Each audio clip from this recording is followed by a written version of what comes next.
नमस्कार दोस्तों, स्वागत है आपका मेरे चैनल कॉमिक्स लाइफ में। शुरू करते हैं अनिल मोहन जी द्वारा लिखा गया देवराज चौहान सीरीज का एक और मजेदार उपन्यास double plan part 8। Devraj Chauhan की आंखें बंद थी, फिर भी उनमें रोशनी की चुभन महसूस हो रही थी। फिर वो अंधकार कम हुआ, धुंधला पड़ गया, लाल हुआ और फिर पीली रोशनी में बदल गया। देवराज चौहान ने आंखें खोल दी। तीखी दर्दीली चुभन देवराज चौहान को अपनी पीठ और बाहों में महसूस हो रही थी। टॉर्च की तेज रोशनी देवराज चौहान की आंखों में पड़ रही थी। देवराज चौहान ने धीरे धीरे कुछ देखने की कोशिश की। तब उसे एक एशियन चेहरा नजर आया। फिर साथ ही दो चेहरे और दिखाई दिए। देवराज चौहान की बाहें नीचे को लटकी हुई थी। उसने देखा कि वो पाइनएप्पल के पौधों के एक झुंड पर गिरा हुआ है। उन्हीं पौधों के तेज तीखे कांटे उसकी बाहों और पीठ पर चुभ रहे थे। अब पूरी स्थिति समझने के लिए देवराज चौहान को नक्शा बनाकर समझने की जरूरत नहीं थी। स्पष्ट था कि उन्होंने देवराज चौहान पर चट्टान पत्थर गिराकर मान लिया था कि वो जिंदा नहीं बचा होगा, और अब उस साजिश को दुर्घटना का रूप देने के लिए वो देवराज चौहान को खोजते घूम रहे थे। लेकिन उन्होंने जो अनुमान लगाए थे वो गलत निकले थे। देवराज चौहान को चोटें जरूर आई थी और चट्टानों पत्थरों के जोर और वेग ने उसे उछालकर सड़क के नीचे भी फेंक दिया था। फिर भी देवराज चौहान का भाग्य उसका साथ दे रहा था और देवराज चौहान उनकी उपेक्षा से अधिक सख्त जान साबित हुआ था। परंतु उससे भी ज्यादा महत्वपूर्ण बात एक और थी जो अब स्पष्ट हो गई थी। वे लोग कॉटेज नंबर 16 में जो कुछ खोज रहे थे वो उन्हें नहीं मिला था, और अब उन्होंने सोचा होगा कि वो चीज देवराज चौहान के पास है। देवराज चौहान करहा कर रह गया। जैकेट के नीचे उसका रिवॉल्वर सुरक्षित था। होल्स्टर का स्पर्श देवराज चौहान को महसूस हो रहा था और उसकी बाह पर चिपके खोल में घातक दो धारी खंजर भी पड़ा हुआ था। लेकिन जिस वर्तमान स्थिति में देवराज चौहान लेटा हुआ था, उसको इन दोनों में से किसी चीज का प्रयोग करना संभव नहीं था। देवराज चौहान की मुट्ठी बंद हुई और तेज चुभन वाली कोई चीज महसूस करके अपने आप खुल भी गई। मुट्ठी पूरी क्या, आधी भी बंद नहीं हो पाई थी। देवराज चौहान ने उंगलियों से स्पष्ट करके देखा तो एक अनानास था। देवराज चौहान ने धीरे धीरे उस अनानास को अपने हाथ में पकड़ लिया। टॉर्च वाला शनय शनय नीचे उतरा और उसने देवराज चौहान का सिर पकड़कर ऊपर उठाया। देवराज चौहान को ऐसे ही किसी क्षण की तलाश थी। उसने वो अनानास संभाला और तेजी से उस आदमी के मुंह पर दे मारा। नुकीली सुइयां सी उस आदमी की आंखों में चुभती चली गई थी। वो आदमी दर्द से तड़पकर चीख उठा। उसकी शक्तिशाली टॉर्च गिर पड़ी और उसने दोनों हाथों से अपना चेहरा थाम लिया। देवराज चौहान ने फुर्ती से अपना रिवॉल्वर निकाला और धाएं धाएं दो फायर झोंक मारे। पहली गोली उस आदमी को लगी जिसके मुंह पर अभी अभी देवराज चौहान ने पाइनएप्पल मारा था। वो पलटकर पीछे गिरा और अपने साथियों को भी लपेटता हुआ उन्हें गिराता चला गया। दूसरी गोली उसके साथी को लगी थी जो संभल कर रिवॉल्वर निकालने की कोशिश कर रहा था। वो दोनों हाथ पेट पर रखकर चीखता हुआ नीचे गिर गया। तीसरा आदमी भाग खड़ा हुआ। वो शायद इस तरह बच निकलने की कोशिश कर रहा था। देवराज चौहान ने अपना रिवॉल्वर सावधानी से वापस रख लिया और लपक कर उस तीसरे के पीछे भाग लिया। वो उस आदमी से कुछ सवालों के जवाब लेना चाहता था। पाइनएप्पल के छोटे पौधों ने देवराज चौहान के हाथों को जख्मी कर दिया था और कपड़े फाड़ डाले थे। वो ज्यादा तेज भाग नहीं पा रहा था। उसके शरीर की एक एक हड्डी दर्द कर रही थी।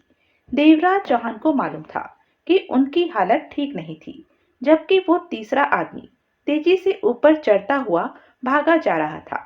वो एक मोड़ काटने ही वाला था कि देवराज चौहान ने लंबी छलांग लगाकर उसे पकड़ लिया था। उसने देवराज चौहान को ठोकर मारनी चाहिए, लेकिन देवराज चौहान ने उसकी टांग पकड़कर खींच ली। वो आदमी भी धड़ाक से जमीन पर गिर पड़ा, लेकिन अगले ही क्षण वो संभल कर उठा था और तीव्र गति से भागकर उसने देवराज चौहान को आश्चर्यचकित कर दिया था। देवराज चौहान के ख्याल में उस आदमी के पास रिवॉल्वर वगैरह नहीं था, लेकिन उस लपकते लाल पीले शोले ने देवराज चौहान का ख्याल गलत साबित कर दिया। गोली देवराज चौहान की जैकेट के कंधे को उधेड़ती हुई निकल गई। साथ ही देवराज चौहान की त्वचा छीलकर उसे जलन भरे दर्द का एहसास करवा गई। देवराज चौहान तेजी से नीचे गिरा और गिरते गिरते जवाबी फायर कर दिया, लेकिन तब तक वो आदमी भी जमीन पर गिरकर करवट बदल चुका था। फिर वो घुटना जमीन पर टेक कर उठा और गोली चलाने लगा। देवराज चौहान उसके इस एक्शन का अंदाजा पहले ही लगा चुका था। देवराज चौहान इसी इंतजार में था कि कब वो आदमी सामने आए। देवराज चौहान के रिवॉल्वर की धमाकेदार गोली ने उस आदमी को पीछे की तरफ उछाल दिया। वो पीठ के बल गिरा और थोड़ी देर तड़पने के बाद शांत हो गया। देवराज चौहान ने आगे जाकर यह देखने का कष्ट नहीं उठाया कि वो जिंदा था या मर गया था। वो तीनों आदमी या तो भारतीय थे या फिर पाकिस्तानी, क्योंकि सूरत से दोनों देशों के नागरिकों में भेद करना असंभव ही होता है। लेकिन देवराज चौहान ने उनकी सूरतें देखकर यह निश्चित जरूर कर लिया था कि उनमें से कोई जमीर उर्फ जमीरो नहीं था। सड़क तक ऊपर पहुंचने के लिए चढ़ाई काफी कष्टदायक थी, पर देवराज चौहान जी कड़ा करके धीरे धीरे ऊपर चढ़ता ही चला गया। पहाड़ी की जड़ में पड़ी कुछ घंटे पहले तक अति सुंदर नजर आने वाली टोयोटा कार अब मात्र पिचके हुए लोहे का एक कबाड़ बनकर रह गई थी। पर वो बड़ी सी पुरानी कार अब भी सही सलामत खड़ी हुई थी। देवराज चौहान उस पुरानी कार में सवार हुआ और वापस चल पड़ा। रास्ते में देवराज चौहान सोचता जा रहा था कि अपनी नई टोयोटा कार की जगह यह पुरानी ब्यूक देखकर ईशा क्या कहेगी। देवराज चौहान सोच रहा था कि शायद उसे बीमा कंपनी से क्लेम की रकम मिल जाए। देवराज चौहान वापस अपने होटल पहुंचा तो उसने डीएसपी हरीश को फोन करके बताया कि पहाड़ी पर जहां चट्टानें फिसलकर गिरी हैं, वहां उसे 3 नई लाशें मिलेंगी। हरीश एक अनुभवी पुलिस ऑफिसर था। उसने इस बारे में जरा सी भी पूछताछ करने की कोशिश नहीं की थी। वो कुछ क्षण खामोश रहा था और उसके बाद उसने जो खबर सुनाई थी वो देवराज चौहान के लिए अच्छी खबर नहीं थी। प्रधान साहब हमें मिल गए हैं सर, हरीश ने बताया। उनकी लाश समंदर की लहरों ने वापस तट पर ला फेंकी थी। हमें लाश कुछ ही घंटे पहले मिली है। पहले उनकी हत्या की गई थी, फिर लाश को समंदर में फेंक दिया गया था। देवराज चौहान ने रिसीवर रख दिया और हल्की वाइन का एक पैक बना लिया। वो सोचने लगा, वो तीनों बदमाश जिन्होंने मुझ पर हमला किया था शायद वही चीज ढूंढ रहे थे जो उन्हें प्रधान की कॉटेज में नहीं मिली थी। देवराज चौहान जैसे जैसे इस विषय में सोचता रहा, उसे विश्वास होता गया कि वो चीज अब भी कॉटेज नंबर 16 में मौजूद थी, और अगर ऐसा ही है तो मैं कल फिर उस जगह की तलाशी लूंगा। अपने वादे के अनुसार हरीश ने वहां 24 घंटे पहरे की व्यवस्था करवा रखी थी। देवराज चौहान को एक ऐसी जगह की जरूरत थी जो गर्म हो, ताकि वो अपने शरीर की टूट फूट को कुछ सुधार सके। वो बाथरूम में जाकर गर्म पानी के टब में लेटा तो उसे काफी राहत मिली। कल शाम की पूरी घटनाएं किसी फिल्म की तरह उसकी आंखों के सामने से गुजरने लगी। अब वो निश्चिंत होकर उन घटनाओं के बारे में सोच रहा था। मुझ पर हमला करने वालों को शायद पहले से ही अलर्ट कर दिया गया था, और जब मेरी कार वहां पहुंची थी उससे पहले ही वो वहां बैठे मेरी प्रतीक्षा कर रहे थे कि मैं कामुल के फार्मों में से कब वापस लौटूं। जब मैं दोपहर के बाद ईशा के साथ वहां गया था, हो सकता है वो लोग तब से ही मेरे पीछे लगे हुए हों, पर क्या ऐसा संभव था? देवराज चौहान के दिमाग में फार्म के मैनेजर जमीरों का चेहरा घूम गया। हो सकता है कि जाते हुए उसने मुझे कार में लौटते देख लिया हो। उसके बाद यह सारा जाल बिछाया गया हो। देवराज चौहान को इसी बात की संभावना प्रबल लग रही थी, और अगर ईशा का पापा भी इस साजिश में शामिल है तो उसे यह सारी योजना प्रायोजित करने में कोई मुश्किल नहीं पेश आई होगी। लेकिन उस बूढ़े के पाकिस्तानी आतंकवादियों के साथ मिले होने का कोई तय देवराज चौहान की समझ में नहीं आ रहा था। स्थिति अब काफी गंभीर होती जा रही थी। अगले दिन सुबह भी देवराज चौहान के शरीर में जलन और दर्द हो रहा था। देवराज चौहान ने डॉक्टर कामराज को फोन मिलाया। देवराज चौहान जमीरों और किसी आतंकवादी गुट में उसकी पोजीशन के बारे में जानना चाहता था, और यह जानकारी डॉक्टर कामराज या महाराज प्रताप शाह के कहने पर ही भारत की सीबीआई या रॉ के ऑफिसरों द्वारा ही दी जा सकती थी। और रॉ वाले तो शायद अपने एक उच्च अधिकारी की हत्या से आक्रोश में आकर खुद भी इस केस के बखिए उधेड़ने में जुट जाते। देवराज चौहान की डॉक्टर कामराज से बात नहीं हो पाई, वो कहीं बिजी था। देवराज चौहान ने अपनी इच्छा ज्वाला द्वीप के पुलिस डायरेक्टर जनरल और विदेश मंत्रालय में नोट करवा दी। देवराज चौहान शावर लेकर और कपड़े बदलकर ज्वाला द्वीप से किसी फोन कॉल के आने की प्रतीक्षा करने लगा। अभी देवराज चौहान बालों में ब्रश कर रहा था कि फोन की घंटी बजने लगी थी। देवराज चौहान ने रिसीवर उठाकर कान से लगा लिया। S.A. जमीरो उर्फ जमीरो, बिना किसी भूमिका के दूसरी तरफ से शुष्क और सपाट स्वर में कहा गया। आयु 45 वर्ष, लश्करी लाहौरी में अच्छी पोजीशन रखता है। जमीरों का किसी घटना स्थल पर पाया जाना इस बात का सूचक होता है कि कई महत्वपूर्ण घटनाएं सामने आने वाली हैं। जमीरो हमेशा किसी महिला सहायक के साथ काम करता है। कभी कभी तो एक से अधिक लड़कियां भी उसके साथ काम करती हैं। वो सीधा लश्करी लाहौरी के चीफ को रिपोर्ट करता है और उसी से निर्देश या आदेश प्राप्त करता है, जो उस पर चीफ के विश्वास को प्रकट करता है। धन्यवाद। देवराज चौहान ने सूचना देने वाले को धन्यवाद दे दिया। हालांकि उसे नहीं मालूम था कि फोन करने वाला कौन था और कहां से बोल रहा था। देवराज चौहान ने रिसीवर क्रेडिल पर रख दिया।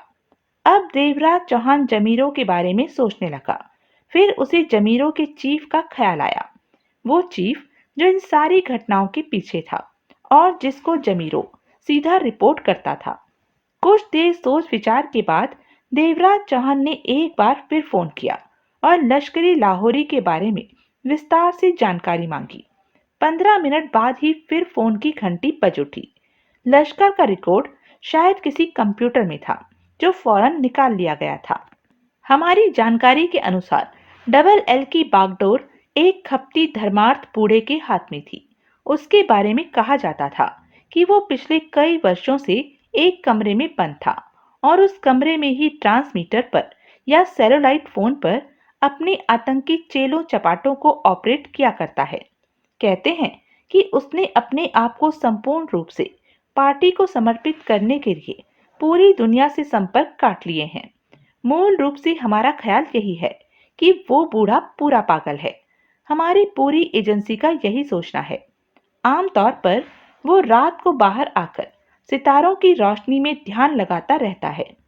इस बार बोलने वाले की आवाज नहीं थी। वो कह रहा था, किसी समय हमारा एक डबल एजेंट लश्कर में काम करता था और इस तरह हमें समय समय पर अंदर की कुछ सूचनाएं मिल जाया करती थी, लेकिन फिर शायद कहीं कोई चूक हो गई थी।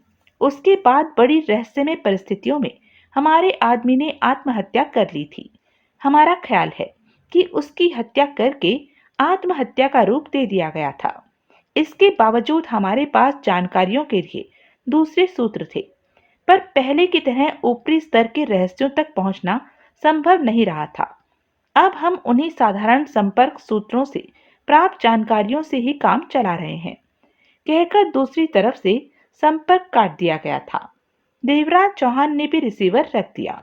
देवराज चौहान उस कथित पागल बूढ़े के बारे में सोचने लगा, जो न जाने एशिया के अथवा फिर दुनिया के किसी कोने में बैठा उन ज्वाला द्वीपों को समंदर में डुबो देने की रणनीति को संचालित कर रहा था। देवराज चौहान को विश्वास होने लगा कि जमीरो उर्फ जमीर का लक्ष्य भी यही था, और अगर वो भी उसी पार्टी का मेंबर निकला तो कोई बड़ी बात नहीं थी। देवराज चौहान बुरी तरह उलझ गया था। हालांकि आज के दौर में विज्ञान बहुत तरक्की कर चुका था और पहले असंभव समझी जाने वाली बहुत सी बातें अब बड़ी आसानी से साकार होकर सामने आ गई थी। लेकिन फिर भी देवराज चौहान को यह बात हजम नहीं हो रही थी कि कोई आतंकी गुट या पार्टी पूरे द्वीप समूह को समंदर में डुबोकर नष्ट कर सकती थी। वो सोचे जा रहा था, और अगर जमीरों का मकसद भी यही था, तब भी देवराज चौहान को ही उस साजिश की जड़ तक पहुंचकर उसे विफल करना था। वो यहाँ आया ही किसी साजिश का पता लगाकर उसे विफल करने के उद्देश्य से था। फिर देवराज चौहान मन ही मन कुछ फैसला करके मुस्कुरा दिया। यह सब कुछ जानने के लिए कामुल के फार्म ही मेरे ख्याल में सबसे उचित जगह है। वहीं से काम शुरू किया जा सकता है। यह फैसला करके देवराज चौहान अपनी चोटों और दर्द को भूल गया और पहले कमरे से और फिर होटल से भी बाहर आकर अपनी ब्यूक कार की तरफ चल पड़ा। उसने ब्यूक का स्टीयरिंग व्हील संभाला और कामुल के फार्मों की तरफ ड्राइव करने लगा। देवराज चौहान उस जगह पर पहुंचा जहां उस पर हमला किया गया था। डीएसपी हरीश ने बड़ी तत्परता से काम लेकर वहां पूरी तरह सफाई करवाकर रास्ता खुलवा दिया था। चक्करदार सड़क पर कार चलाते देवराज चौहान सोचों में डूबा हुआ था। तो कोई बड़ा धमाका होने वाला है। अगर ऐसे ही किसी बड़े और महत्वपूर्ण काम ने उन्हें मजबूर न किया होता तो वो लोग प्रधान जैसे बड़े आदमी की हत्या करके इतना बड़ा रिस्क न उठाते। लेकिन क्या वो बड़ा काम ज्वाला द्वीप समूह को जल समाधि देना है? प्रधान को पाक आतंकवादियों से खतरा जरूर था और वही खतरा अब मेरे लिए भी है। यह बात अब भी देवराज चौहान की समझ में नहीं आ रही थी कि आखिर ज्वालामुखी विस्फोटों का इस मामले में क्या जुड़ाव हो सकता है। देवराज चौहान को याद आया कि डॉक्टर कामराज ने कहा था, हो सकता है उन्होंने भूगर्भ के किसी ऐसे रहस्य को पा लिया हो जिसे हम अभी तक नहीं समझ पाए हों। उसने सोचा, अगर ऐसी बात है तो जल्दी ही उस रहस्य का पता मुझे भी लगना चाहिए। देवराज चौहान ने फैसला किया कि ज्वालामुखी के मुहाने को देख लेने के बाद वो एक बार फिर कॉटेज नंबर 16 में जाकर खुद अपने हिसाब से तलाशी लेगा। ईरा और उसका पापा 3 गाइडों के साथ देवराज चौहान की प्रतीक्षा में था। एक बढ़िया नस्ल का पहाड़ी घोड़ा भी वहां खड़ा हुआ था। वो देवराज चौहान के लिए ही था। ईशा वहां कहीं नहीं दिखाई दे रही थी। उन बाप बेटी ने देवराज चौहान को बताया कि ईशा थोड़ी देर पहले ही वहां से चली गई थी। देवराज चौहान को इससे थोड़ा आश्चर्य जरूर हुआ, लेकिन उसने कुछ कहना उचित नहीं समझा। हाँ तो मिस्टर देवराज, तुम्हारा यह कार्य शुभ हो। कामुल ने यह तब कहा जब देवराज चौहान घोड़े पर सवार हो रहा था। ज्वालामुखी के अंदर पिघले हुए लावे, भूकंप और उसकी हैरान कर देने वाली विचित्रता के रहस्य पर खास तौर पर ध्यान रखना।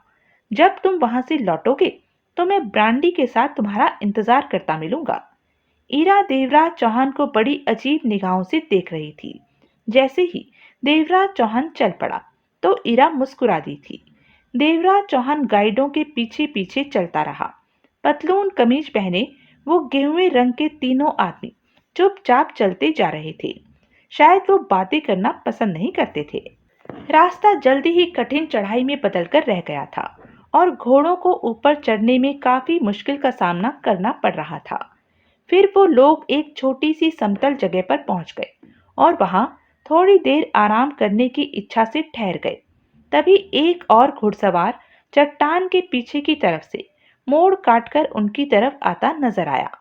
एक पीली कमीज नजर आ रही थी जो वक्षों के उभार के कारण काफी ऊंची उठी हुई थी और टांगों में चुस्त नीली जींस। घुड़सवार मुस्कुराता हुआ उनके पास आ पहुंचा। नहीं, आ पहुंची थी। अरे ईशा, तुम? देवराज चौहान ने आश्चर्य से पूछा। कमानीदार भौं की कटीली गोलाई के नीचे ईशा की खूबसूरत आंखें मुस्कुरा रही थी। क्यों, हैरान हो गए हो क्या? हाँ, हैरानी ही हो रही है, देवराज चौहान ने कहा। पर मैंने तो सुना था नौकरी के बारे में किसी दूसरे द्वीप पर तुम्हारा समय बुक है। हाँ, वो तो है ही, वो हंसकर बोली। पर मैंने सोचा यहाँ आने में ज्यादा मजा आएगा। वैसे भी मुझ जैसी लड़की के लिए नौकरी पाना कोई मुश्किल काम नहीं होता। तुम्हारे पापा और तुम्हारी बहन सोच रहे हैं कि तुम शहर से बाहर जाने के लिए निकल चुकी हो। वो देवराज चौहान के पास पहुंची तो देवराज चौहान ने कहा। उसके बाद वो आगे चलने लगे। हाँ, मैं जानती हूँ कि वो यही सोच रहे होंगे। ईशा मधुर मुस्कान बिखेरते हुए बोली। इस तरह किसी किस्म के सवालों के जवाब नहीं देने पड़ते।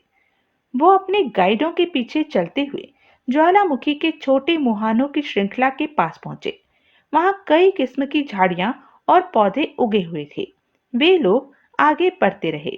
अंततः वो एक विशाल समतल मैदान में पहुंच गए। यह जगह ज्वालामुखी के मुख्य मुहाने के नीचे थी। जली झुलसी चट्टान थी, फिर भी 7 रंगों से सजी हुई थी। देवराज चौहान के लिए ज्वालामुखी नई चीज थी। वो घोड़े से नीचे उतरा और ज्वालामुखी के मुहाने के अंदर झांककर देखने लगा। मुहाने के दोनों ओर छोटी छोटी दरारों से हल्के हल्के धुएं के बादल से निकलते दिखाई दे रहे थे और देवराज चौहान को सल्फर की गंध महसूस हो रही थी। मैंने तो सोचा था कि अब ज्वालामुखी का दहाना ठंडा पड़ चुका होगा, देवराज चौहान ने ईशा से कहा। ईशा ने देवराज चौहान का हाथ थाम लिया और बोली, शांत पड़ चुके ज्वालामुखियों में भी कभी कभी ऐसे छिद्र रहते हैं जिनमें से सल्फर गैस बाहर निकलती रहती है। आओ इसके अंदर नीचे तक जाकर देखते हैं। देवराज चौहान ईशा के पीछे पीछे चल पड़ा और वो ज्वालामुखी के दहाने में प्रवेश कर गए। ईशा ने देवराज चौहान को चेताया। वो काला सूखा हुआ लाल पत्थर देखने में बड़ा मोटा और मुलायम नजर आ रहा है, लेकिन वो कांच की तरह तेज धार और नुकीला है।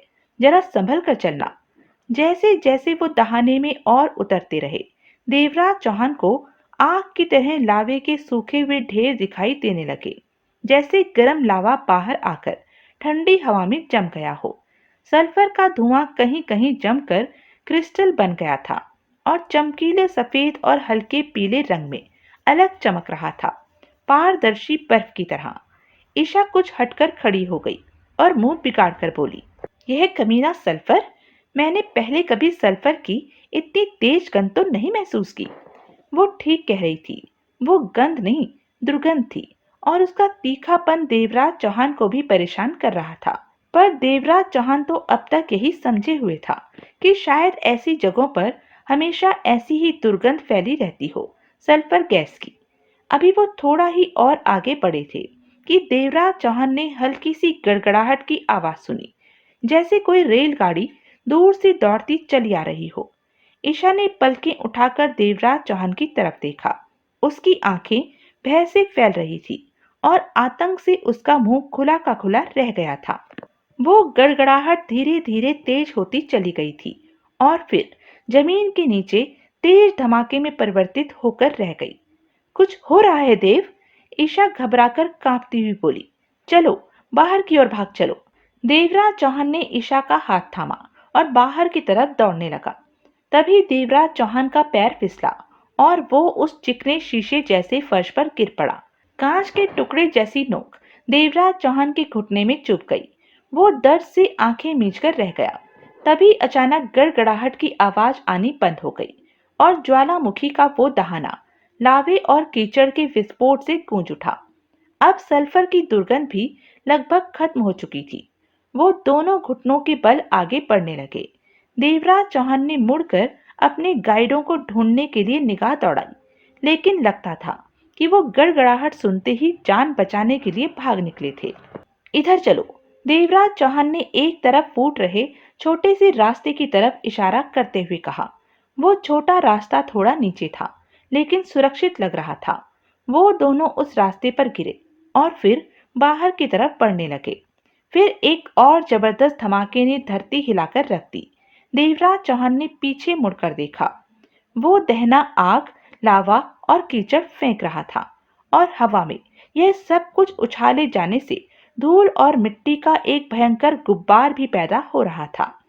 देवराज चौहान और ईशा अब उस छोटे रास्ते के दहाने तक पहुंच चुके थे, लेकिन देवराज चौहान की ईशा को पहले बाहर निकालने की चेष्टा व्यर्थ रही। ईशा बाहर नहीं निकल पा रही थी। देवराज चौहान ने ईशा को पीछे किया और उस सुराख के पास ही रुकने का इशारा करके खुद आगे रेंगता हुआ थोड़ा सा और झुककर बाहर निकल गया। तेज टूटे कांच जैसे टुकड़ों से रगड़ खाता हुआ देवराज चौहान बाहर तो निकल आया था, लेकिन उसके हाथों और बाहों से खून बहने लगा था। देवराज चौहान ने ज्वालामुखी के छोटे मुहाने के अंदर की तरफ झुककर हाथ बढ़ाए और ईशा की बगलों में दोनों हाथ जमाकर उसे भी बाहर खींच लिया। कोने वाली चट्टान की नोक में फंसकर ईशा की शर्ट फटकर अलग हो गई। आग, लावा, मिट्टी और पत्थरों की उस तेज तीखी बारिश में भी देवराज चौहान ईशा के अद्भुत सौंदर्य को निहारे बिना नहीं रह सका। तभी तेज गर्म हवा का एक झोंका पीछे से आया और दोनों उससे बचने के लिए फुर्ती से जमीन पर गिर पड़े। देवराज चौहान ने किसी पहाड़ी का इस तरह फटना और आग उगलना पहले कभी नहीं देखा था। यह सारे सीरियल सीन देवराज चौहान को बहुत भयंकर लग रहे थे। अब आग उगलते लावे की एक तेज धार उनके चारों तरफ भर रही थी और देवराज चौहान को लगता था कि अगर उसका एक छोटा सा हिस्सा भी उनके ऊपर आ गिरा तो वहीं उन्हें पूरी तरह भूनकर रख देगा। ज्वालामुखी का मुख्य दहाना वहां से थोड़ी ही दूरी पर था। अब खड़ी होकर भागो। देवराज चौहान ने ईशा को सीधा खड़ा करके कहा। हमारे बचाव का बस यही एक उपाय है। देवराज चौहान उस बौखलाई हाँफती हुई लड़की को थोड़ा सहारा देता, थोड़ा घसीटता हुआ भागने लगा।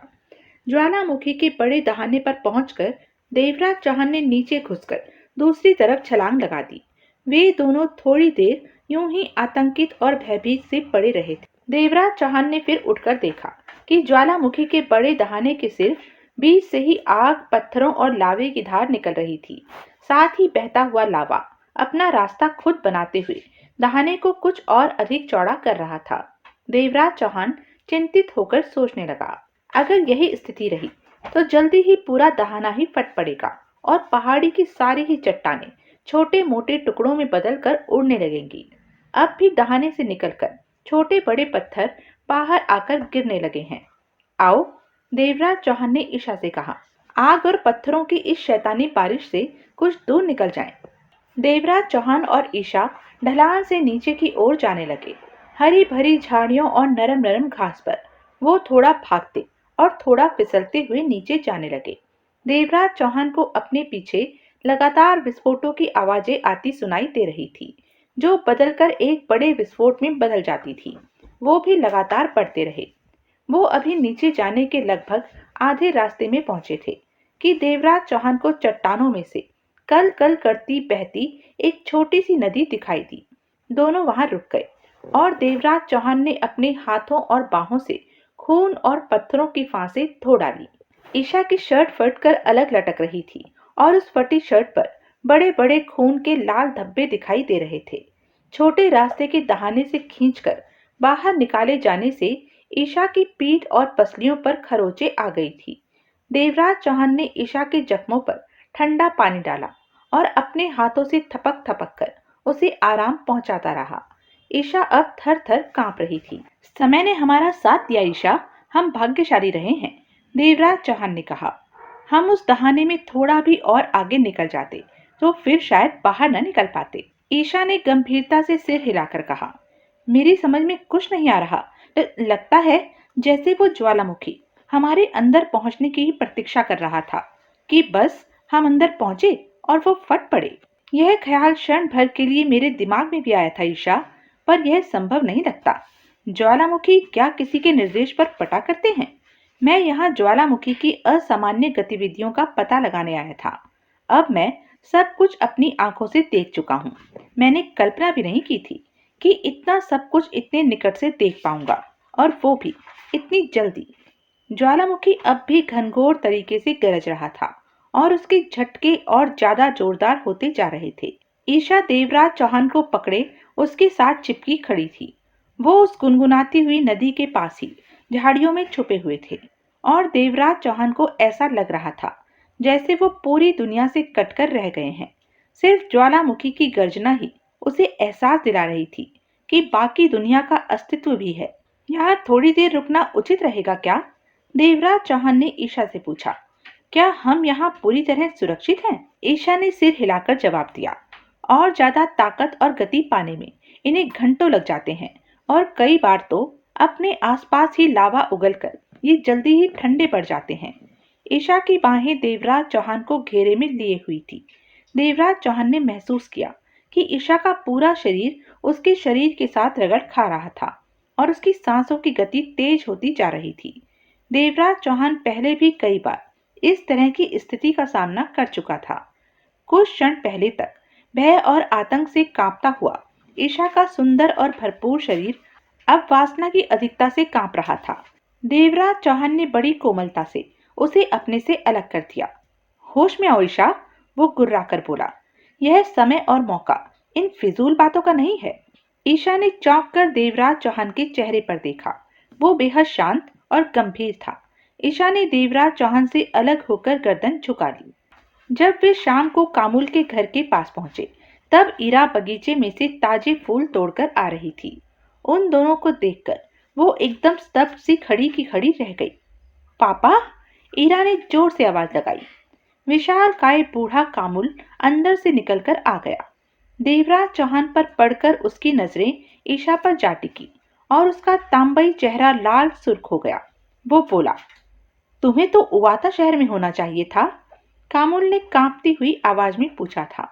उसकी आवाज में क्रोध और आवेश साफ झलक रहे थे। मैंने अपना विचार बदल लिया था, ईशा ने रूखा सा तीखा जवाब दिया। कामुल ईशा पर से नजरें हटाकर फिर देवराज चौहान की तरफ देखने लगा। फिर वो बोला, हमें तो तुम्हारे बारे में चिंता होने लगी थी। तुम्हारी तलाश के लिए एक टोली रवाना कर दी गई है पहाड़ी पर। हम बच तो गए, देवराज चौहान ने कहा, पर लपेट में आने से बाल बाल बचे। अब मुझे विश्वास हो चला है कि ऊपर ज्वालामुखी में असाधारण गतिविधियां चल रही हैं। अब सवाल यह उठता है कि इसका कारण क्या है, ऐसा क्यों हो रहा है। कामुल दोनों हाथ आकाश की तरफ उठाकर कहने लगा, शुक्र है ऊपर वाले का कि तुम सही सलामत वापस आ गए हो। बस मेरे लिए इतना ही काफी है। और जहां तक असामान्य विस्फोटों की बात है, तो उनके बारे में भूगर्भ वैज्ञानिकों को फिक्र और सोच विचार करनी चाहिए।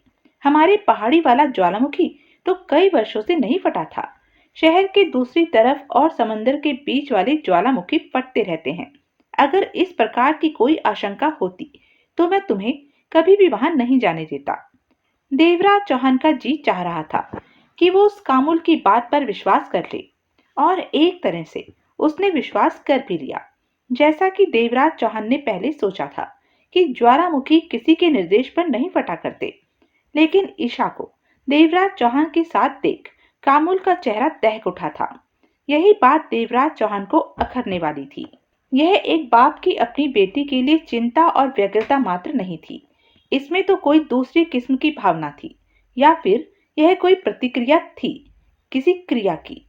मुझे शायद अब वापस लौट जाना चाहिए, कामुल ने कहा, और फिर किसी के कुछ कह पाने से पहले ही वो वापस मुड़ा और लंबे लंबे कदम उठाता हुआ घर के अंदर चला गया।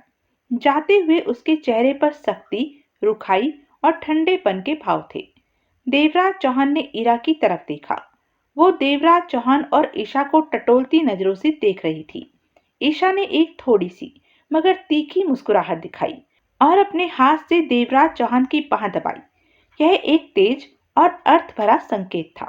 पापा बुरी तरह बेचैन हो उठे हैं, ईरा बोली। वो जो हो गया है उसे ध्यान में रखते हुए यह सोचकर कि उन्होंने तुम्हें ज्वालामुखी के दहाने पर जाने की सलाह दी थी, वो बुरी तरह हिल कर रह गए हैं। फिर ईशा को तुम्हारे साथ देखकर तो उनकी परेशानी और बढ़ गई थी।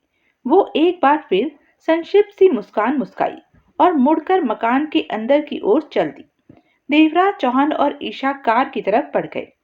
मैं अपेक्षा करती हूँ कि अगली बार ज्वालामुखी विस्फोट नहीं होगा, ईशा देवराज चौहान के साथ बाग की तरफ चलती हुई बोली। हाँ, शायद नहीं होगा, देवराज चौहान ने अपनेपन से कह दिया। फिर देवराज चौहान को ख्याल आया कि अभी उसे ईशा को एक और जरूरी सूचना भी देनी है। वो बोला, एक बुरी खबर सुनाते मुझे अच्छा तो नहीं लग रहा, लेकिन कौन सी बुरी खबर, ईशा ने चौंक कर पूछा। क्या हो गया है। वो, तुम्हारी स्पोर्ट्स कार तबाह होकर केवल लोहे के एक चपटे टुकड़े में बदल गई है, और मैं भी उसमें से। फिर देवराज चौहान ने धीरे धीरे जो भी घटा था, जैसे भी घटा था, सब कुछ ईशा को सुना डाला। यह बात खास तौर से बताई कि उस पर हमला करने वालों की संख्या सिर्फ 3 ही थी। ईशा सिर्फ कंधे उचकाकर रह गई। कार पूरी इंश्योर थी। थोड़ी देर बाद ईशा बोली, कोई खास नुकसान नहीं हुआ। मुझे इस बात की खुशी है कि कार के अंदर तुम भी पिचक कर नहीं रह गए। मैं कुछ ज्यादा ही सख्त जान हूं ईशा, मुझे यूं आसानी से नहीं पिचकाया जा सकता, देवराज चौहान ने कहा। फिर वो उस पुरानी ब्यूक में सवार हो गया। जब तक देवराज चौहान कच्ची सड़क पर पहुंचा, उसने ईशा और उसकी बातों को दिमाग के एक कोने में बंद करके रख दिया था। देवराज चौहान को कई काम करने थे, और उन कामों में ईशा की उपस्थिति रोड़े ही अटका सकती थी, कोई मदद नहीं कर सकती थी। सबसे पहले देवराज चौहान भूगर्भ वैज्ञानिक प्रोफेसर जयशंकर से मिलना चाहता था, जिसका नाम डॉक्टर कामराज ने देवराज चौहान को चलने से पहले बताया था। लेकिन फिर देवराज चौहान ने फैसला किया कि वो मुलाकात कुछ देर के लिए टाली जा सकती थी। उससे पहले उसे उस चीज को या उन चीजों को खोजना था जो वीसी प्रधान ने छुपा रखी थी। परंतु कॉटेज नंबर 16 देवराज चौहान के लिए भी उतनी ही निराशाजनक साबित हुई थी जितने की शायद दुश्मनों के लिए मायूसी भरी हुई होगी। देवराज चौहान भी एक तलाशी विशेषज्ञ की तरह एक एक चीज को ध्यान से देखता और परखता रहा, जैसे कि दुश्मनों ने किया होगा। यह सब कुछ वो यही सोचकर करता रहा कि शायद दुश्मन हड़बड़ी में किसी बात की उपेक्षा कर गए हों जो उसकी पकड़ में आ जाए। कपड़े का एक एक फटा हुआ टुकड़ा, फटे उधड़े सूटकेस का एक एक इंच, अलमारी और शोकेश का चप्पा चप्पा, कॉटेज का एक एक कोना खुदरा देवराज चौहान की तलाशी की लपेट में आ गया था। फिर देवराज चौहान की निगाह एग्जॉस्ट फैन पर पड़ी जो कम ऊंचाई पर ही फिट था। देवराज चौहान ने पेचकस ढूंढकर एग्जॉस्ट फैन को खोल डाला। 50-60 ग्राम धूल मिट्टी ही उसे वहां से प्राप्त हुई। उसके बाद भी देवराज चौहान को यकीन था कि प्रधान ने जो कुछ भी छुपाकर रखा था वो यहीं कहीं पर मौजूद है, उस कॉटेज में ही। यह केवल आशा और उपेक्षा मात्र नहीं थी। देवराज चौहान की छठी इंद्री संकेत दे रही थी, लगे रहो, मत रुको चौहान। तर्क के आधार पर भी देवराज चौहान ने निष्कर्ष निकाला था कि वो चीज इसी कॉटेज में मौजूद थी, क्योंकि वो चीज प्रधान के पास उस समय नहीं थी जब उसे इस कॉटेज में या कहीं और से उठाया गया था। क्योंकि अगर वो चीज प्रधान के पास होती तो फिर कॉटेज की इतनी भयंकर तलाशी नहीं ली गई होती। खेत की बात तो यह थी कि देवराज चौहान को खुद मालूम नहीं था कि वो चीज क्या थी और क्या तलाश करना है। लेकिन प्रधान के पद और तजुर्बे को देखते हुए तर्क यह भी कहता था कि संभव है प्रधान ने वो चीज किसी ऐसी जगह छुपा रखी हो जहां से वो कभी किसी को न मिल सके। देवराज चौहान थक हार कर कॉटेज से बाहर आ गया और कॉटेज बंद करके पहरे पर नियुक्त पुलिस वालों को इशारा कर गया। होटल पहुंचकर गर्म पानी के शावर ने देवराज चौहान के घुटने और शरीर के अन्य भागों में उठ रहे दर्द से राहत दिलाई। वो खरोचे ज्वालामुखी के अंदर जमे हुए लावे की तीखी नोकों से आई थी, जो कांच के टूटे टुकड़ों जैसी तेज धार और नुकीली थी। देवराज चौहान सोच रहा था, अगर वो ज्वालामुखी विस्फोट मात्र संयोगवश स्वाभाविक रूप से हुआ था तब तो कोई बात नहीं थी, परंतु यदि यह संयोग नहीं था तब भी ईशा के बारे में कुछ सिद्ध नहीं होता था। वैसे संयोग के अलावा देवराज चौहान को कुछ और होने की संभावना नहीं दिखाई दे रही थी। लेकिन अगर किसी तरह यह मान लिया जाए कि वो विस्फोट प्रायोजित था, तब भी यह कैसे मान लिया जाता कि ईशा भी उसे प्रायोजित करने के षड्यंत्र में लिप्त थी। वो भी ज्वालामुखी के दहाने के अंदर मौत के उतने ही निकट से होकर आई थी जितना कि देवराज चौहान मौत के पास से गुजरा था। ये सब देवराज चौहान गर्म पानी के शावर के नीचे खड़ा खड़ा सोच रहा था। उसके बाद सबसे पहले देवराज चौहान ने रगड़ रगड़ कर तौलिए से अपना शरीर सुखाया, कपड़े पहने और अकेला रात का खाना खाने नीचे डाइनिंग हॉल में पहुंच गया। खाना खाते समय देवराज चौहान उस फ्लोर पर नाचते जोड़ों को देखता रहा और हॉल में नजरें दौड़ाता रहा। जवान रोमांटिक जोड़े रोमांस में व्यस्त थे और अधेड़ तथा बूढ़े शराब पीकर खाना खाने में ही मस्त थे। वहां सभी लोग निश्चिंत थे। देवराज चौहान सोचने लगा, अगर इन्हें भविष्य में घटने वाली संभावित घटनाओं के बारे में जरा सी भनक लग जाए तो इनका क्या होगा? क्या प्रकृति की शक्तियां भी इंसानों के खिलाफ उसके दुश्मनों के हाथों का खिलौना बन चुकी हैं और भूकंप तथा बाढ़ को भी कोई अपनी मर्जी से बुला सकता है?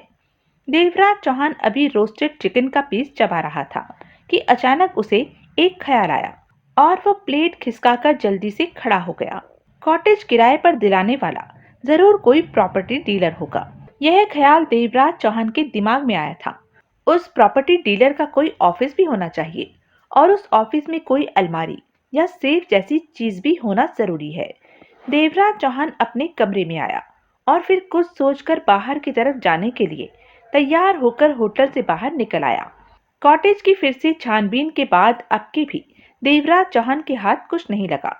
यह कॉटेज अब बुरी तरह देवराज चौहान के दिमाग पर छाती जा रही थी।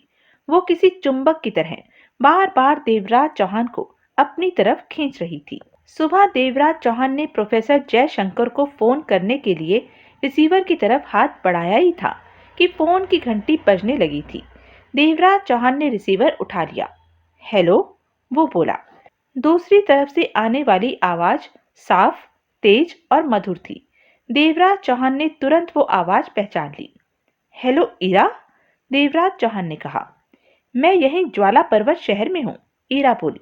मैंने सोचा जरा तैर लूं, फिर ख्याल आया कि क्यों न तुम्हें भी समंदर तट की हरियाली की झलक दिखा दी जाए।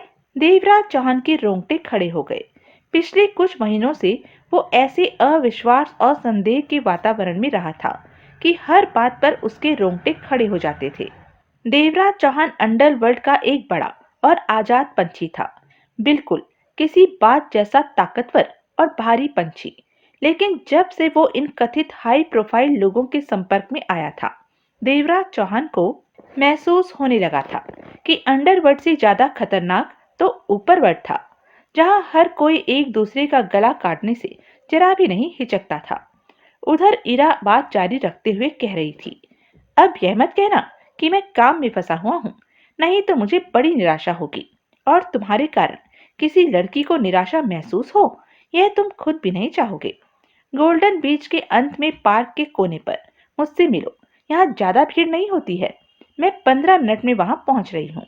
देवराज चौहान को पक्का यकीन था कि ईरा समंदर की हरियाली के अलावा और भी कुछ दिखाना चाहती है, पर वो क्या चीज थी, यह बात देवराज चौहान की समझ में नहीं आ रही थी।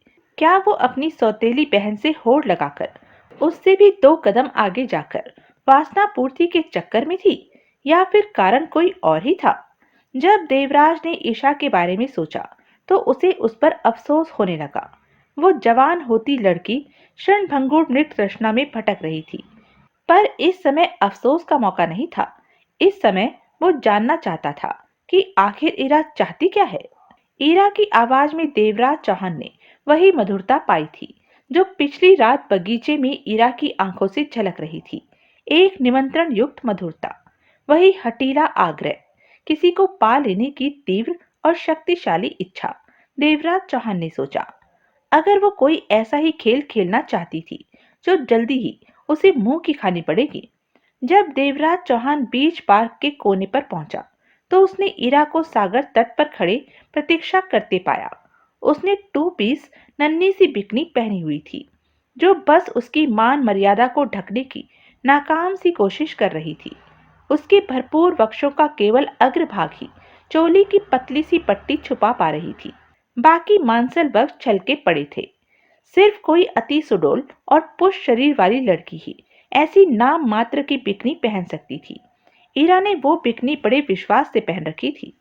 देवराज चौहान को अपनी तरफ देखते पाकर उसके होठों पर मुस्कान फैल गई थी। तुम जानते हो तुम कितने शानदार लगते हो, वो देवराज चौहान से बोली। तुम जैसे बेहतरीन मर्द को पत्थरों लावे की धूल फांकते फिरना शोभा नहीं देता। इस तरह मस्त जवानी का बहुत सा समय नष्ट हो जाता है। वो घूम घूम कर उसी मादक मुस्कान सहित देवराज चौहान को देख रही थी। देवराज चौहान ने उसकी तरफ देखते हुए मुंह बिसूर कर कह दिया, दूसरी चीजों को देखना और समझना भी चाहिए। जवानी में केवल कोक शास्त्र से काम नहीं चलता, रोजगार भी जरूरी है। हाँ, वो भी जरूरी है कुछ लोगों के लिए। वो खिलखिलाकर हंस पड़ी। देवराज चौहान ने महसूस किया कि ईरा का हाथ रेंगता हुआ उसके हाथ में आ गया है। वो समंदर के ठंडे पानी में आगे बढ़ने लगे। ब्रेकर को पार करके वो उस क्षेत्र में आ गए जहां वो बगैर किसी रोक टोक के तैर सकते थे, पूरी आजादी के साथ, जहां उन्हें लहरों का उतार चढ़ाव ज्यादा प्रभावित नहीं कर सकता था। ईरा ऐसे आत्मविश्वास और आसानी के साथ तैर रही थी जैसे वो पानी में ही पैदा हुई हो या फिर पानी में रहने वाली कोई जल परी हो। वो तैरती रही, डुबकियां लगाती रही, अटखेलियां करती रही, देवराज चौहान पर पानी की छींटें उछालती रही, छू छू कर छेड़ती रही। कई बार ईरा का खूबसूरत शरीर पानी के अंदर ही देवराज चौहान के शरीर से रगड़ खाकर निकल जाता रहा। कुछ देर बाद ईरा किनारे की तरफ तैरती हुई बोली, आओ अब बाहर जाकर अपने शरीरों को जरा सुखा ले। देवराज चौहान भी उतनी ही दक्षता से तैरता हुआ उसके पीछे पीछे पड़ने लगा। तभी देवराज चौहान ने महसूस किया कि वो दोनों तैरते समय काफी आगे निकल आए थे। दूसरे लोग जिन्हें देवराज चौहान ने किनारे किनारे नहाते देखा था, अब दूर से उनके छोटे छोटे सिर यहाँ से पहचानने में नहीं आ रहे थे। जैसे जैसे वो दोनों आगे बढ़ते गए, किनारे पर तैरते लोग कुछ साफ नजर आने लगे थे। अब वो ब्रेकर के पास पहुंच गए थे। उसी समय एक तेज और शक्तिशाली लहर ने देवराज चौहान को अपने ऊपर उठा लिया। देवराज चौहान ने चित लेटकर अपने आप को ऊपर उठ जाने दिया। कुछ क्षण बाद लहर का जोर हल्का पड़ा तो देवराज चौहान ने सांस लेने के लिए अपना चेहरा पानी से बाहर निकाला और इरा की तलाश में इधर उधर नजरें दौड़ाई, पर वो अब देवराज चौहान के साथ नहीं थी। उसी क्षण एक और लहर पर जब देवराज चौहान थोड़ा ऊपर उठा, तब उसने एक और दृश्य भी देखा। लहरों पर हिचकोले खाती 3 कश्तियां एक लाइन में उसकी तरफ बढ़ती आ रही थी। लानत है, देवराज चौहान बड़बड़ाया। जहां लोग तैर रहे हों, वहां ऐसी किश्तियां ले आना गलत बात है। उन लोगों को नियम मालूम होना चाहिए। लहर के बल पर चलती एक सर्फ बोट तो एक कार जैसी गति पकड़ सकती है। सर्फ बोट का किनारा तो किसी की भी खोपड़ी को सेब की तरह काट कर रख देगा। सर्फ बोट उसे कहते हैं जिस पर खड़े होकर लोग किसी नाव के पीछे बंधे रस्से को थामकर बोट को समंदर के पानी पर फिसलते हुए तफरीक करते हैं। देवराज चौहान ने एक बार फिर मुड़कर देखा। इरा बहुत दूर थी।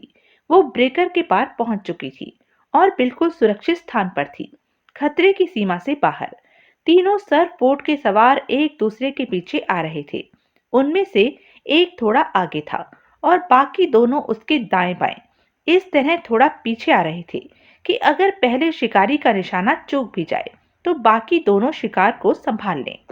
देवराज चौहान ने अपना शरीर एक हल्की लहर के साथ ऊपर उठने दिया, फिर तेजी से हाथ पैर चलाता हुआ लहर के विपरीत बाईं तरफ बढ़ने लगा। पल भर के लिए मुड़कर देवराज चौहान ने उन तीनों सर्फ बोटों की तरफ देखा। ओह! देवराज चौहान के मुंह से निकला। उन तीनों ने अपनी दिशाएं थोड़ी थोड़ी इस तरह बदल ली थी कि वो अब भी देवराज चौहान के पीछे लगे हुए थे। देवराज चौहान ने फिर एक बार पानी में पलटी खाई और इस बार पहले से विपरीत दिशा में तैरने लगा। देवराज चौहान सोच रहा था कि पहले शिकारी की बोट की लपेट में आने से पहले ही वो तैरकर उससे दूसरी तरफ निकल जाएगा। तभी देवराज चौहान ने देखा कि उस आदमी ने एक पैर के दबाव से सर्फ बोट का कोना इतना दबा दिया था कि वो फिर से देवराज चौहान की तरफ आता लग रहा था। देवराज चौहान ने उसकी तरफ देखा। वो एक मोटा ताजा स्थानीय जवान था और वो अच्छी तरह जानता था कि उसे क्या करना चाहिए। उसी इरादे से वो देवराज चौहान की तरफ लपका आ रहा था। अब वो एक तेज लहर पर सवार बड़ी तेजी से आगे बढ़ रहा था और सर्फ बोट के तेज धार किनारे देवराज चौहान को 2 टुकड़ों में बांटने के लिए काफी थे। देवराज चौहान ने समझ लिया कि वो उम्मीद कर रहे होंगे कि उठती लहर के साथ वो भी ऊपर उठेगा। फिर सर्फ बोट का वो घातक किनारा देवराज चौहान को काटकर रख देगा। पीछे वाले दोनों आदमी इस पोजीशन में थे कि अगर पहली तरह से काम न बने तो देवराज चौहान की दूसरी लहर पर उठते ही वो उसे चीर कर रखते।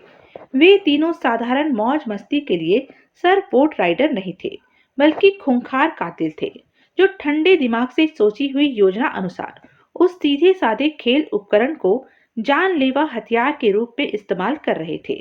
देवराज चौहान ने कोशिश की कि वो लहर उसके शरीर को बेजान पत्थर की तरफ उछालकर अपने साथ न ले जाए और आगे वाले सर्फ बोट का शिकार न बना दे।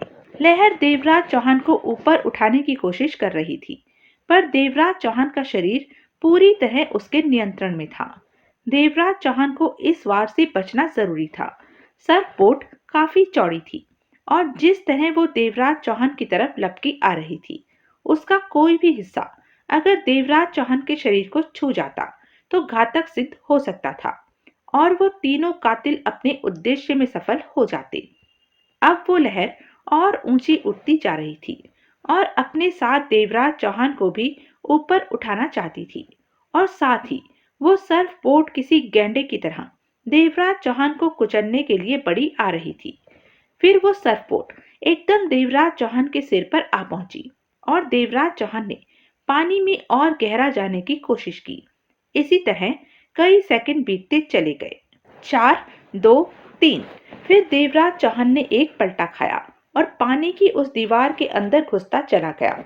देवराज चौहान ने और नीचे जाने की कोशिश की और उसने सर्फ बोट अपनी पीठ से रगड़ खाकर गुजरती महसूस की। देवराज चौहान ने पानी में से सिर निकालकर देखा। वो सर्व बोट अब किनारे की तरफ बढ़ती लगी। देवराज चौहान ने इरा की तरफ देखा। वो तैरती हुई देवराज चौहान की तरफ ही आ रही थी, पर वो अब भी काफी दूर थी, खतरे की सीमा से पूरी बाहर। देवराज चौहान को सिर्फ इतना ही समय मिल पाया था कि वो सिर पानी से निकालकर सांस ले और फिर पीछे से आती लहर से बचने के लिए फिर गोता लगा दे। अब बाकी के दोनों आदमी देवराज चौहान की तरफ बढ़े आ रहे थे। गोल होती लहर ने देवराज चौहान को पकड़ा, घुमाया और उसे अपने साथ ले चली। देवराज चौहान ने लहर की उस असीम शक्ति का सामना करते हुए अपने पांव को लहर में गाड़ा और टांगों से लहर की शक्ति कम करने की कोशिश करने लगा। जैसे ही देवराज चौहान ने पलटा खाकर बचने की कोशिश की, वो दूसरी सर्फ बोट उसके सर पर आ पहुंची थी। देवराज चौहान उल्टा हो गया और अपने साथ सर्फ बोट के बीच ज्यादा से ज्यादा फासला बनाने की कोशिश करने लगा। वो डुबकी लगा गया ताकि सर्फ बोट बिना उसे छुए उसके ऊपर से गुजर जाए। जैसे ही लहर ने देवराज चौहान को ऊपर उठाया, सर्फ बोट का निचला हिस्सा देवराज चौहान की टांगों से रगड़ खाता हुआ गुजर गया। तभी एक और ऊपर उठती लहर ने देवराज चौहान को अपनी लपेट में ले लिया और देवराज चौहान को अपने मुंह में भरा पानी निगल जाना पड़ा। जब देवराज चौहान ने संभल कर अपना शरीर सीधा किया, तो उसे यूं महसूस हुआ जैसे वो आधे समंदर का पानी गटक गया है। उसी लहर ने देवराज चौहान को समंदर की तह के इतना पास पहुंचा दिया कि उसे अपने पैरों के नीचे रेत का आभास होने लगा। देवराज चौहान उठकर रेत पर खड़ा हो गया। तब तक तीनों शिकारी भी किनारे पर पहुंच चुके थे और अपनी बोटों को किनारे पर ही छोड़कर दूर भागे जा रहे थे। जब तक देवराज चौहान पानी से बाहर आता, तब तक वो काफी दूर निकल गए। तभी देवराज चौहान ने ईरा की आवाज सुनी। वो देवराज चौहान को पुकार रही थी। वो भागकर देवराज चौहान के पास आई और उसकी बाहों में बाहें डालकर खड़ी हो गई। उसकी गहरी आंखें फैली हुई थी। पागल, गधे, वो गुस्से में बोली। उन्होंने तो तुम्हें मार ही डाला होता। उनके इरादे तो यही थे, देवराज चौहान ने गंभीर स्वर में कहा। वो ऐसा करने के लिए ही कोशिशें कर रहे थे। तुम ऐसा क्यों कह रहे हो? वो कुछ भड़क कर बोली। कोई भला तुम्हें क्यों मारना चाहेगा? यह एक लंबी कहानी है, देवराज चौहान ने सीधा सा जवाब दिया। वैसे इस समय कुछ पीने की जरूरत महसूस हो रही है। मेरे कमरे में चलकर मेरा साथ क्यों नहीं देती? गुड, वो देवराज चौहान की बाह में अपनी बाह को मजबूत करती हुई बोली। हम अपनी कार इस्तेमाल कर सकते हैं, यहीं पास ही पार्क की हुई है, पेड़ों के पास। कार में इरा की नीले रंग की मैक्सी भी थी, जो इरा ने अपनी नाम मात्र बिकने के ऊपर ही पहन ली, लेकिन उसके उफनते यौवन को ढकने में यह मैक्सी भी असमर्थ रही। उल्टा इस मैक्सी से उसके यौवन और सौंदर्य में और निखार आ गया था। इरा होटल की तरफ कार चलाने लगी। देवराज चौहान अब भी उन तीनों सर्फ बोट सवारों के बारे में सोच रहा था। साफ था कि वो तीनों उन दोनों को वॉच करते रहे थे और उन्होंने तब तक उनका रुख नहीं किया था जब तक कि वो वापस किनारे की तरफ नहीं लौटने लगे थे। तब तक वो प्रतीक्षा करते रहे थे। सोचकर देवराज चौहान अटक गया, ठीक उसी तरह जैसे लिखते लिखते कलम की नोक कहीं अचानक अटक जाती है। इरा मेरे साथ थी। उस क्षण तक और उससे अलग होकर एक तरफ निकल जाने के लिए बड़ा उचित समय चुना था। मैं उसे खतरे से बाहर देखकर कितना संतुष्ट हो गया था। जैसे जैसे देवराज चौहान इस बारे में सोचता गया, उसे ज्यादा आश्चर्य और चिंता होने लगी थी। हो सकता है वो ऐसी ही बात हो जो कभी कभी अनायास हो जाती है, वो सोचे जा रहा था। पर मुसीबत तो यह थी कि इस मामले में उसे कदम कदम पर ऐसे संयोगों से दो चार होना पड़ रहा था। क्या वो भी संयोग हो सकता था कि जमीरो इरा के पापा के पास काम कर रहा था और यह बात भी रिकॉर्ड में थी कि वो हमेशा लेडी सहायकों के साथ काम करता था और कभी कभी एक से ज्यादा लड़कियां भी उसके साथ देखी जाती थी। यह भी संयोग मात्र ही हो सकता था कि जब उस रात उन्होंने मुझे ठिकाने लगाने की कोशिश की थी, उन बदमाशों को पहले से पता हो कि मैं फार्म की सैर के लिए जा रहा हूँ, या फिर उस हरामी ज्वालामुखी को भी ठीक उसी समय फटना था जब हम दोनों उसके दहाने के अंदर थे। क्या इतने सारे संयोग संभव हैं? देवराज चौहान ने सोचा। अगर संभव है तो फिर कुछ भी संभव है। जब वे होटल पहुंचे तो देवराज चौहान ने कपड़े बदले और पतलून के साथ खुले गले की शर्ट पहन ली। जब देवराज चौहान बाहर निकला तो उसने पाया कि इरा ने अपनी मैक्सी उतार फेंकी थी और वो सोफे पर टांगे सिकुड़े बैठी हुई थी। उसकी बिकनी की पतली सी पट्टी भी न जाने कहाँ गायब हो गई थी। उसने छलकती गीली आंखों से देवराज चौहान की तरफ देखा। देवराज चौहान ने बोरबोन के 2 लार्ज बैग तैयार किए। फिर बोला, तुम्हारे पापा का एक मैनेजर है, जमीरो। देवराज चौहान ने बड़े सामान्य स्वर में पूछना शुरू किया था। मेरा ख्याल है कि मैं उसे सिंगापुर से जानता हूँ। तुम्हें उसके बारे में कुछ पता है? वो कौन है, कहाँ से आया है, वगैरह? अपने जाम की चुस्कियां लेते लेते ही उसने जवाब दिया, बिना ऊपर देखे, बिना सिर उठाए। मैं पापा के नौकरों की तरफ जरा भी ध्यान नहीं देती। उसके पास कौन आदमी काम करता है और किसका अतीत या वर्तमान क्या है, मुझे इन बातों का कुछ नहीं पता चलता। देवराज चौहान को साफ महसूस हुआ कि इरा ने बात को अपने तरीके से टाल दिया था या कुछ भी जानती होने से टकासा इनकार कर दिया था। देवराज चौहान अभी सोच ही रहा था कि उससे कुछ और पूछे या नहीं कि तभी इरा ने अपनी टांगे सोफे से नीचे लटका दी। उसके इरादे कुछ और ही थे और देवराज चौहान यह देखने के मूड में था कि आखिर वो चाहती क्या है। तुम्हारे ख्याल में कौन ज्यादा सुंदर है? इरा ने पूछा। ईशा या मैं? यह तो बड़ा अनुचित सा सवाल है। तुम दोनों ही सुंदर लड़कियां हो, देवराज चौहान ने कहा। तुम ईशा को किस हद तक जानते हो? ईशा टलने वाली नहीं थी, उसने कुरेदा। देवराज चौहान जानता था कि उसका मतलब क्या है, पर वो उसे सीधा जवाब नहीं देना चाहता था। उसने ऐसा जवाब दिया जो झूठ नहीं था। मैं उसे जितना जानना चाहता हूँ उस हद तक नहीं जान पाया। सेक्स के मामले में ईशा कुछ रूढ़िवादी है, ईरा ने जरा मुश्किल से कहा। क्या सच? देवराज चौहान बोला। इसका मतलब सेक्स के बारे में तुम्हारे विचार रूढ़िवादी नहीं है? जबकि देवराज चौहान ईशा की रूढ़िवादिता भी देख चुका था। जब ईरा को देवराज चौहान की तरफ से कोई प्रोत्साहन नहीं मिला तो उसने दूसरा दाव खेला। वो आंखें मूंद कर बेहद कामुक स्वर में बोली, मैं कई कई दिन, कई वीकेंड के दिन तुम्हारे साथ बिताना चाहती हूँ। हम समंदर में तैरते रहें। मैं इसी तरह के कम रोशनी वाले कमरे में बैठकर हर रोज तुम्हारे आने का इंतजार करती रहूं। जब तुम आओ तो सिर्फ हम हों, सिर्फ मैं और तुम। आओ देव, मेनलैंड लौट चले। देवराज चौहान का एंटीना अचानक खतरे का सिग्नल देने लगा। देवराज चौहान ने पूछा, क्यों? आखिर मेनलैंड ही क्यों चले?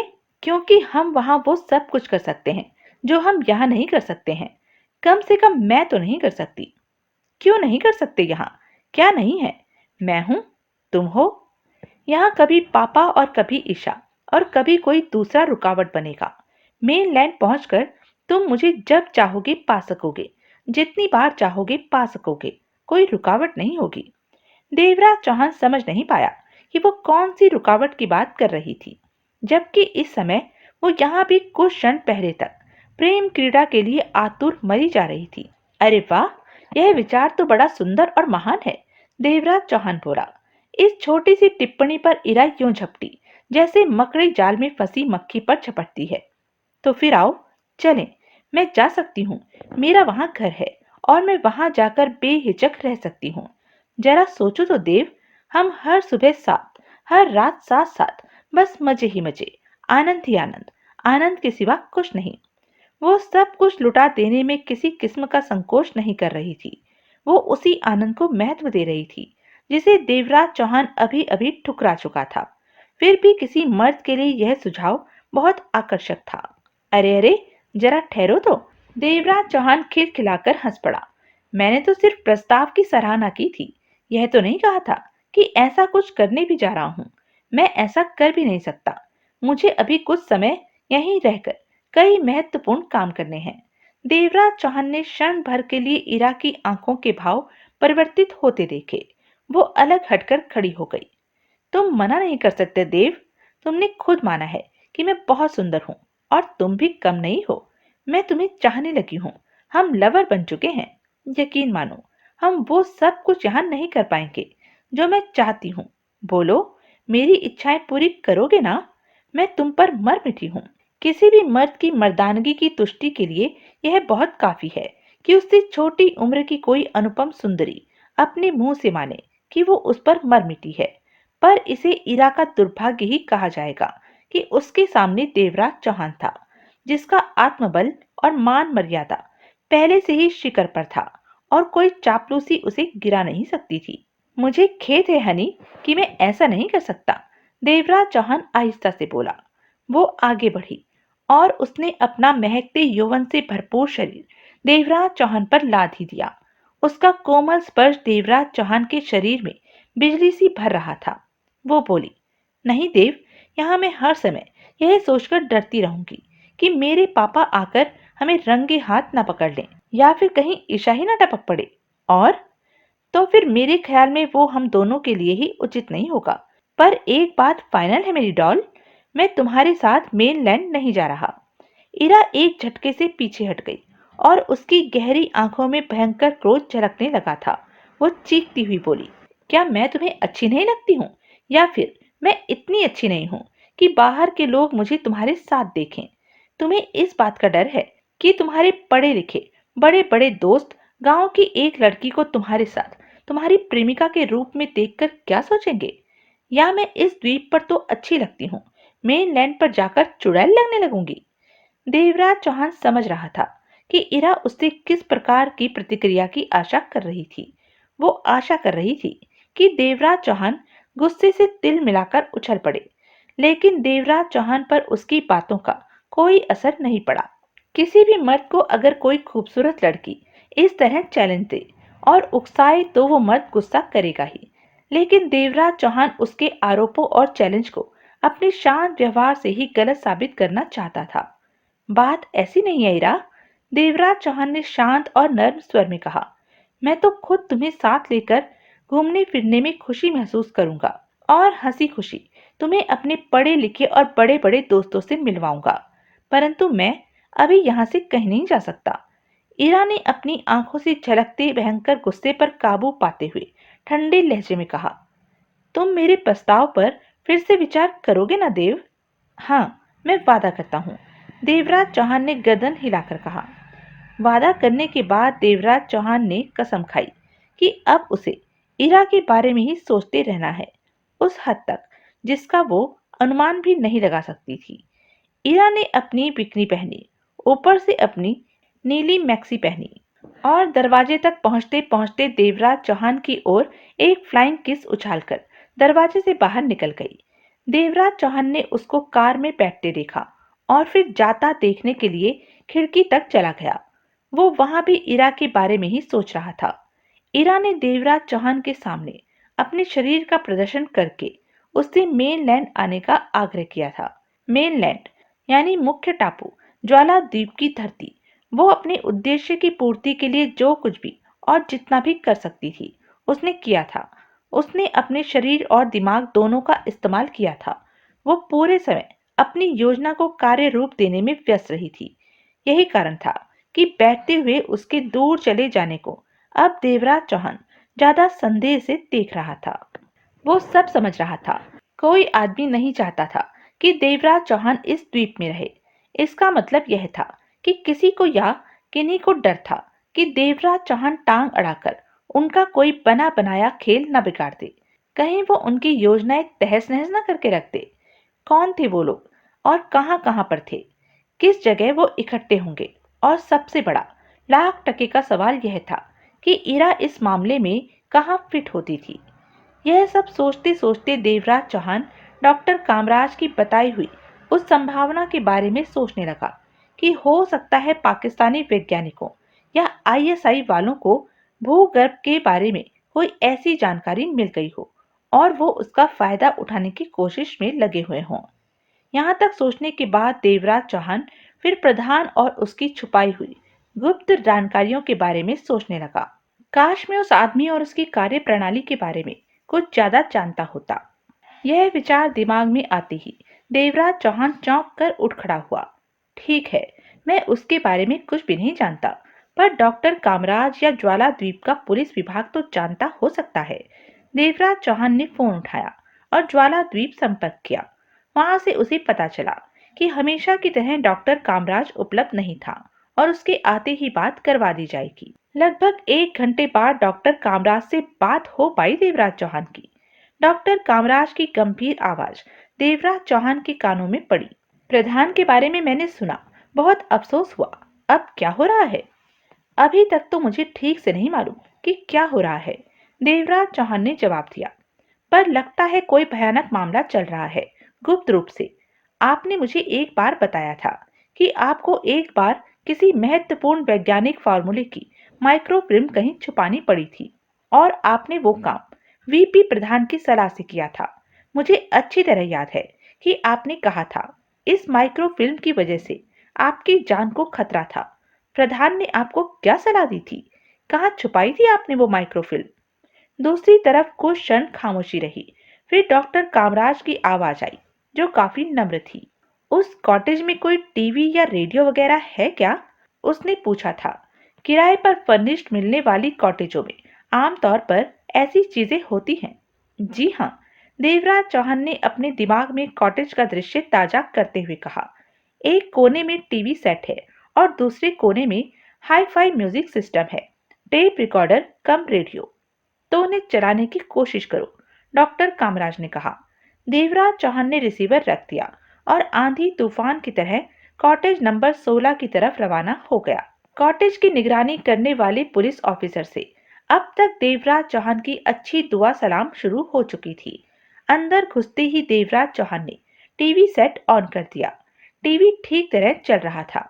देवराज चौहान ने म्यूजिक सिस्टम ऑन किया। वो शांत ही रहा। देवराज चौहान ने उसकी तार खींच ली और उसका बैक कवर खोल डाला। उसमें 4 बड़े बड़े कंडेंसर लगे हुए थे। देवराज चौहान ने चारों कंडेंसर खींच निकाले और उनकी पीछे लगी तारें खींच खींच कर देखने लगा। चौथे कंडेंसर का पिछला हिस्सा बड़ी आसानी के साथ तारों के साथ किसी लूज ढक्कन की तरह बाहर आ गया। कंडेंसर का खोल अंदर से खाली था। देवराज चौहान ने गौर से देखा। प्रधान ने किसी छोटी सी आरी से कंडेंसर को पीछे से काटकर उसका बेस अलग कर दिया था और फिर उसे किसी एलटी टाइप चीज से हल्का सा चिपका दिया था। ऐसा करने से पहले उसने कागज का टुकड़ा कंडेंसर के खोल में लपेटकर रख दिया था। जरूर प्रधान को शुरू से ही किसी गड़बड़ी की आशंका रही होगी, देवराज चौहान ने सोचा। इसलिए उसने इतनी सावधानी बरती थी। देवराज चौहान ने वो रोल किया हुआ कागज बाहर निकाल लिया। अभी वो कागज की गोलाई भी नहीं खोल पाया था कि कॉटेज के बाहर चलने वाली गोली का धमाका रात के शांत वातावरण में गूंजकर रह गया। देवराज चौहान चौंक कर पलटा। तभी दरवाजा धमाके से खुला और 3 आदमी अंदर आ गए। वो आ पहुंचे थे और आने के लिए भी उन्होंने बड़ा उपयुक्त समय चुना था। आगे वाले आदमी के हाथों में मशीन गन थी।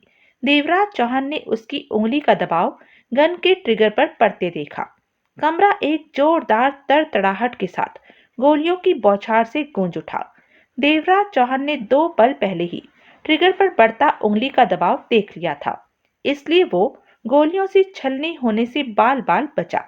देवराज चौहान फर्श पर गिरकर घूम गया था।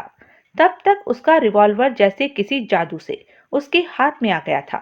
पर देवराज चौहान को यह भी मालूम था कि एक मशीन गन और 2 रिवॉल्वरों के मुकाबले में सिर्फ एक रिवॉल्वर सफल नहीं हो पाएगा। देवराज चौहान ने एक गोली दागकर कमरे में जलती ट्यूबलाइट की रॉड उड़ा दी और मशीन गन वाले के दोबारा गोली चलाने से पहले ही कई करवटें बदल गया। अब सारा कमरा अंधकार में डूबा हुआ था। देवराज चौहान यहाँ इतनी बार आ चुका था कि कॉटेज का पूरा नक्शा और सारे सामान की पोजीशन उसे याद थी। गोलियों की एक बार ठीक उस जगह आकर पड़ी थी जहाँ कुछ क्षण पहले देवराज चौहान था।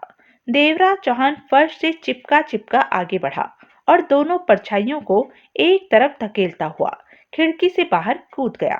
खिड़की में बड़ा सिंगल पीस शीशा लगा हुआ था। वो देवराज चौहान के टकराने से पहले शीशे से टकराए रिवॉल्वर की वजह से एक तेज छराके के साथ टुकड़े टुकड़े हो गया था।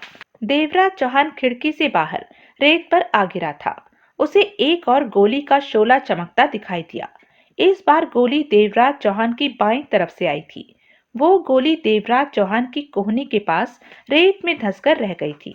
देवराज चौहान समझ गया कि बाहर और भी दुश्मन थे।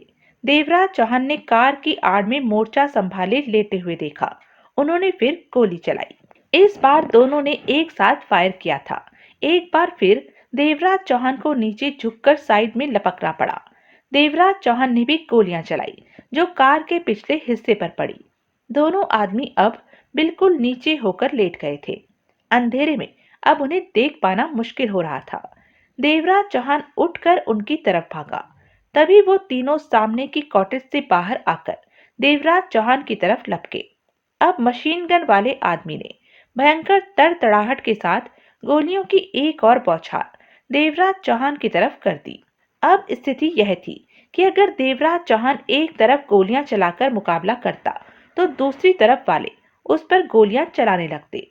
अगर वो भाग खड़े होने की कोशिश करता तो दोनों तरफ वाले उसे भून कर रख देते। मशीन गन वाला गुंडा भी इस पोजीशन को अच्छी तरह समझ रहा था। अपना रिवॉल्वर दूर फेंक दो, एक मशीन गन वाले ने ऑर्डर दिया। हमें जिस चीज की तलाश है, अगर वो तुम्हारे पास है तो हमें दे दो, हम तुम्हें सुरक्षित जाने देंगे। देवराज चौहान मन ही मन मुस्कुरा दिया।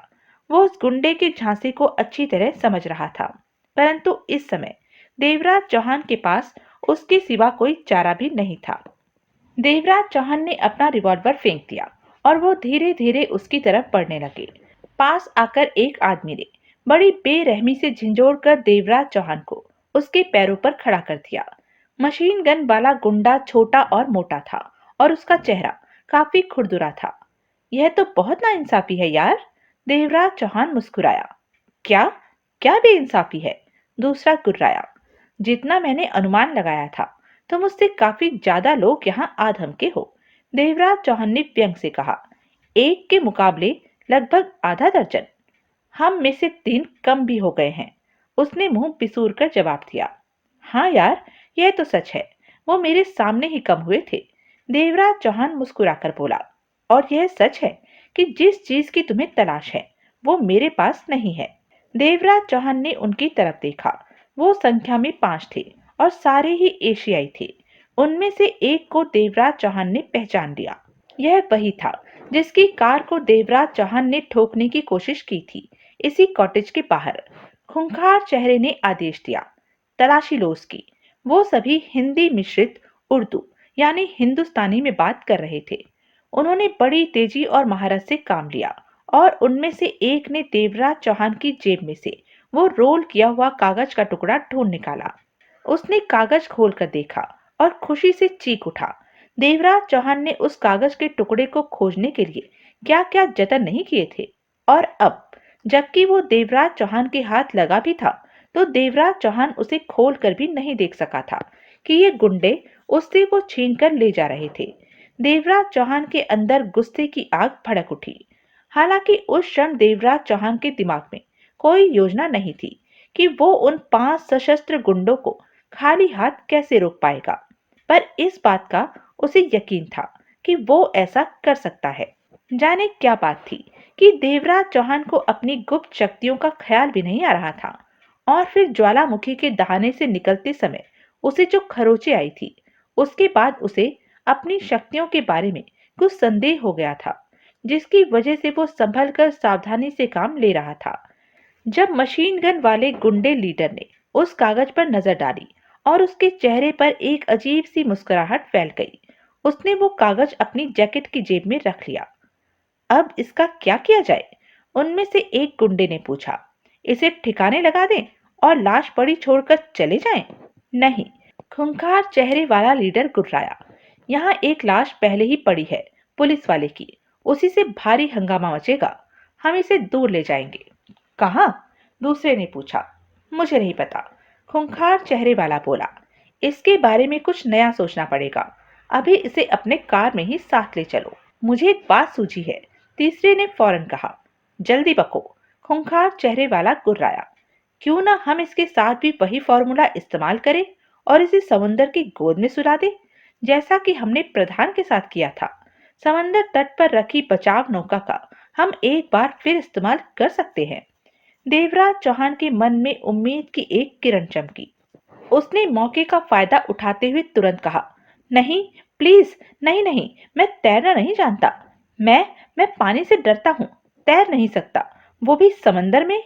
देवराज चौहान ने देखा कि खूंखार चेहरे वाले लीडर के होठों पर एक क्रूर मुस्कान फैल गई थी। वो ठहाका लगाकर बोला, क्यों भाइयों, सुना तुमने? यह साहब क्या फरमा रहे हैं? अब हमें ज्यादा कष्ट नहीं उठाना पड़ेगा। बस इसे समंदर में दूर ले जाकर बोट से नीचे फेंक देंगे। जब समंदर की लहरें इसकी लाश को किनारे पर ला फेंकेंगी तो यही समझा जाएगा कि यह पानी में गिर गया और हादसे में डूबकर मर गया। इसे दुर्घटना ही माना जाएगा, क्योंकि इसे तैरना जो नहीं आता। दो गुंडों ने लपक कर देवराज चौहान को दोनों बाहों से पकड़ लिया और देवराज चौहान दिखावे का प्रतिरोध करते हुए हल्के से छटपटाने लगा। उसी तरह वो देवराज चौहान को खींचते हुए समंदर तट की ओर ले चले। रात के इस समय समंदर तट सुनसान पड़ा था। जैसे ही समंदर तट पर पड़ी लाइफ बोट को उन गुंडों ने सीधा करना शुरू किया, देवराज चौहान ने सहमे हुए स्वर में मिनमिनाते हुए मशीन गन वाले गुंडे लीडर से कहा, तो तुम तो कहते तो तुम मुझे जाने दोगे? तुम तो महा झूठे निकले भाई जी। गाली गलौज मत करो, वो खूंखार चेहरे वाला कुर्राकर बोला। साथ ही उसने एक भरपूर मुक्का देवराज चौहान के जबड़े पर जड़ दिया। कोई बात नहीं, तुम्हें इसकी कीमत चुकानी पड़ेगी, देवराज चौहान ने सोचा। उन्होंने देवराज चौहान को लाइफ बोट में डाला और बोट को आगे धकेल दिया। दो चप्पों वाली उस छोटी सी लाइफ बोट में केवल दो ही आदमी बैठ सकते थे। इतने सारे लोगों के बोट में भर जाने से अब पानी और बोट के ऊपरी किनारों में सिर्फ कुछ ही इंच का अंतर रह गया था। बोट को वो आगे बढ़ाते रहे। बस अब ठीक है, आखिरकार मशीन गन वाले ने कहा, हम काफी दूर आ गए हैं, अब इसे उछालकर फेंक दो पानी में।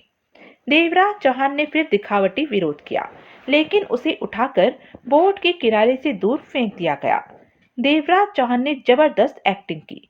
वो चीखा, पानी को मुंह में भरा बाहर फव्वारा छोड़ा, खांसा खंखारा, उल्टे सीधे हाथ पैर मारे, छटपटाया, 2-3 बार डूबा, सिर बाहर निकाला, फिर पानी में डाला। वो सब कमीने इस दृश्य को मजे ले लेकर देख रहे थे और हंस रहे थे। खास तौर से वो मशीन गन वाला गुंडा लीडर ठहाके लगा लगाकर हंस रहा था। आखिर देवराज चौहान ने मुंह खोला, हाँफता रहा, फिर छटपटाया।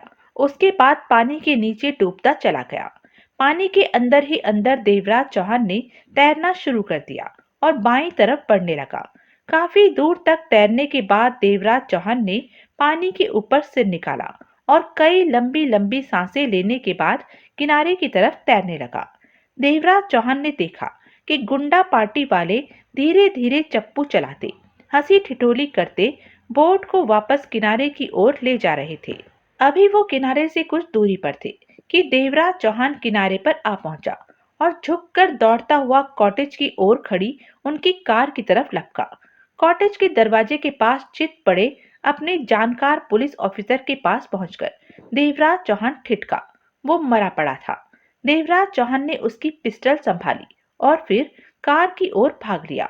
कार के पास पहुंचकर देवराज चौहान ने कार का बोनट उठाया और इंजन की जो भी तारें उसके हाथ में आई उन्हें खींचता हुआ फिर से कॉटेज के कोने पर आ गया। वो वहां छुपकर प्रतीक्षा करने लगा।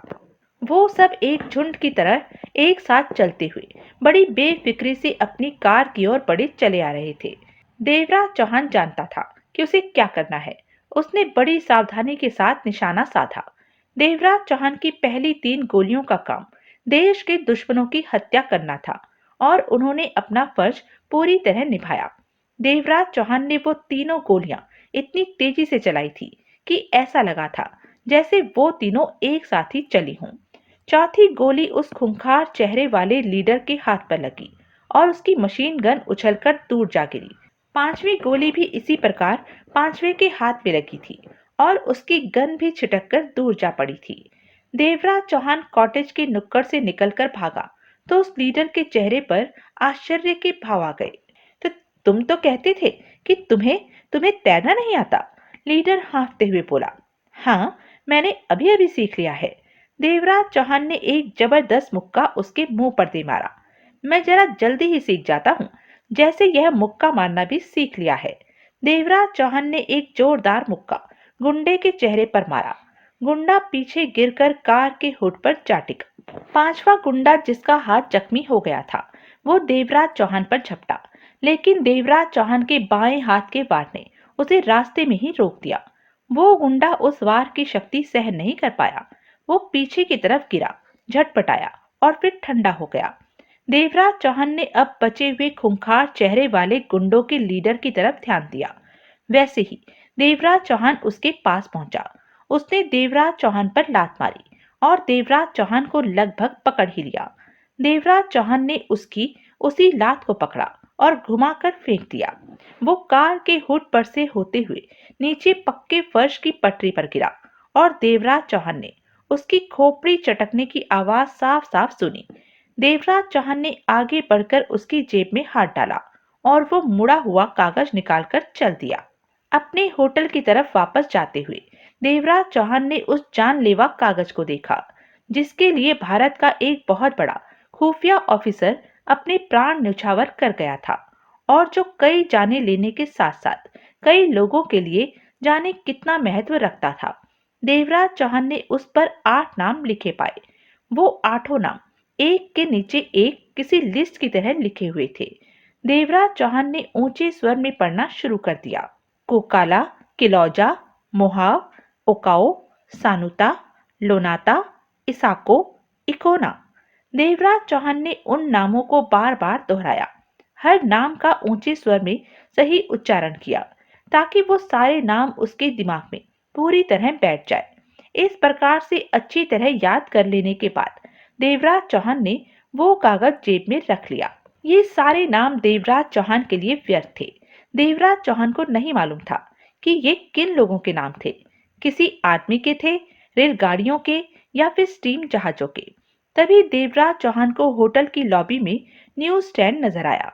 किसी विचार के अंतर्गत देवराज चौहान ने वहां के समस्त द्वीपों का एक नक्शा खरीद लिया, चाहे वो द्वीप ज्वाला द्वीप राज्य के क्षेत्र में आते थे या फिर भारत या श्रीलंका और पाकिस्तान में से किसी के कब्जे में थे। अपने कमरे में बैठकर देवराज चौहान ने वो लिस्ट निकाली और उन नामों के सिलसिले में नक्शे का अध्ययन करने लगा। कुछ ही देर बाद जब देवराज चौहान ने मुख्य भूगर्भ शास्त्री प्रोफेसर जयशंकर को फोन किया तो उसके मन में व्याकुल कर देने वाली उथल पुथल हो रही थी। तो यह थी अब तक की कहानी। आगे की कहानी जानने के लिए बने रहें मेरे साथ। और हाँ, मेरे चैनल को लाइक, शेयर और सब्सक्राइब करना ना भूलें। और कमेंट करके ज़रूर बताएं कि यह वीडियो आपको कैसा लगा। धन्यवाद।